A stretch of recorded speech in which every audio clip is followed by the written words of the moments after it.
শুক্রবার রাজ্য জুড়ে আরজি করের ঘটনার প্রতিবাদে চাক্কা জ্যামের ডাক দেয় রাজ্য বিজেপি। বিভিন্ন জায়গার পাশাপাশি এদিন রাজগঞ্জে বেলাকোবার বটতলা মোড়ে চাক্কা জ্যাম কর্মসূচি গ্রহণ করা হয় রাজগঞ্জের বিজেপির উত্তর মণ্ডলের তরফে। এদিন বেলাকোবার শিকারপুরহাট থেকে মিছিল বের করে বটতলা মোড়ে এসে পথ অবরোধ করে বিক্ষোভ দেখায় বিজেপি কর্মী সমর্থকরা।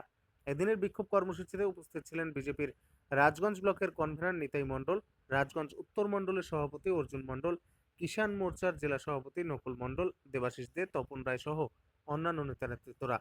আপনারা জানেন আজকে গোটা পশ্চিম বাংলায় চাক্কা জাম প্রোগ্রাম চলছে। তার কারণ সবাই ঝান্ডাগুলো টোটোতে রেখে দেবেন।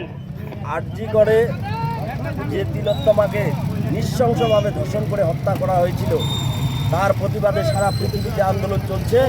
ভারতীয় জনতা পার্টির পক্ষ থেকে পশ্চিমবঙ্গের প্রত্যেকটা বিধানসভায় চাক্কা জাম প্রোগ্রাম চলছে। সেই প্রোগ্রামে আমরা সামিল হয়েছি।